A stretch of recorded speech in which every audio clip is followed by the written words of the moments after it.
ces élections cantonales, nous aurons à parler de l'avenir, à parler du chemin que nous voulons ouvrir, à parler des solutions que nous avons à offrir, la vision de la France.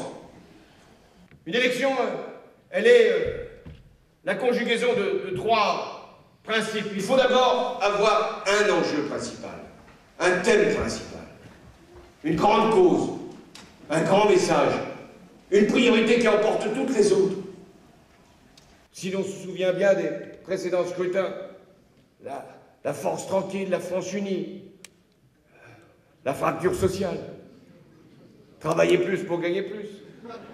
Toujours un moment, un sujet, une exigence, une aspiration l'emporte sur toutes les autres.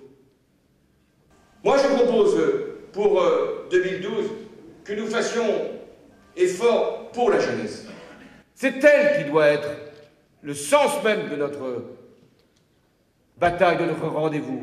Non pas pour la flatter, non pas pour la séduire, non pas pour aller chercher quelques voix. L'électorat est plutôt âgé en France aujourd'hui. Mais pour rassembler le pays, pour rassembler les générations, pour rassembler les catégories sociales. Parce que qu'est-ce qui vaut le plus pour nous tous? C'est de permettre à nos enfants, à nos petits-enfants, et même quand on n'a pas de descendance, à ce qui viendra après nous, de vivre mieux que nous. Sentiment qui s'est finalement effacé ces dernières années. Un doute qui s'est installé. Ça sera plus dur pour les plus jeunes. Alors même que c'est la marche du progrès, celle de la République qui nous a depuis 2 siècles emportés les uns les autres, au-delà de nos sensibilités, vers l'idée d'un pays, d'un monde meilleur. Donc notre devoir, c'est, par rapport à des marges de manœuvre qui seront limitées, méfiez-vous des promesses, y compris celles que nous pourrons faire. Il faut aller à l'essentiel, l'éducation, l'enseignement supérieur, qui doit être offert au plus grand nombre, la qualification, l'insertion, l'accompagnement dans l'emploi, ce contrat de génération que nous proposons, qui permettrait à un employeur de garder un senior jusqu'au moment où il pourrait prendre sa retraite à taux plein, mais qui pourrait aussi, cet employeur, embaucher un jeune, le senior, transmettant l'expérience aux plus jeunes.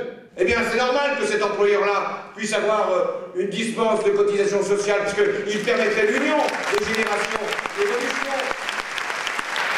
le progrès, l'échange des savoirs et des savoir-faire. Oui, il faut permettre aux jeunes de pouvoir accéder au logement. C'est devenu difficile. Et si les parents ne sont pas là, si une caution n'est pas possible, c'est la précarité. Et puis ces diplômes, parfois chèrement conquis, qui ne sont pas valorisés sur le marché du travail. Et ces jeunes qui, de stage en stage, ne parviennent toujours pas à avoir une espérance, une stabilité, une durée. Et je vois même maintenant des jeunes ou leurs parents qui viennent nous voir, les élus, en disant: est-ce que vous pouvez nous dire si vous connaissez telle ou telle entreprise pour un stage, et même gratuit, pour nos jeunes?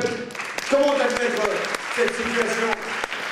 Alors il va falloir tout concentrer sur cet enjeu-là, parce que c'est ce qui nous permettra de faire avancer l'ensemble du pays.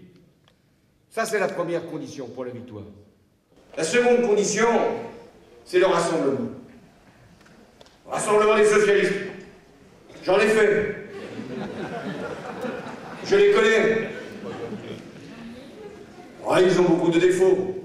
Mais enfin maintenant, ils ont compris. Enfin, presque. Mais je ne doute pas, au-delà des primaires, que nous serons tous rassemblés derrière le candidat ou la candidate que nous aurons choisi. Parce que c'est la condition de la victoire.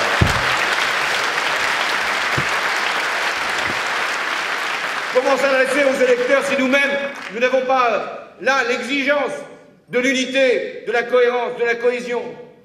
Il faudra rassembler la gauche, cette gauche, qui se veut tellement plurielle, qui finit par être singulière quand même dans l'Europe.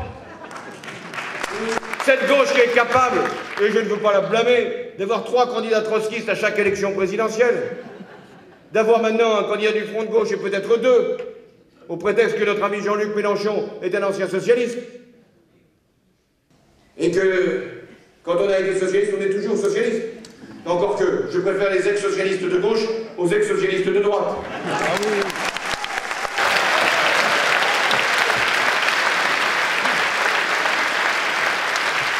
Alors rajoutez à cela un candidat écologiste et peut-être d'autres encore. Mais nous allons aller dans quelles conditions là, devant les électeurs? Alors que tout le monde s'inquiète, à juste raison, d'une montée possible de l'extrême droite?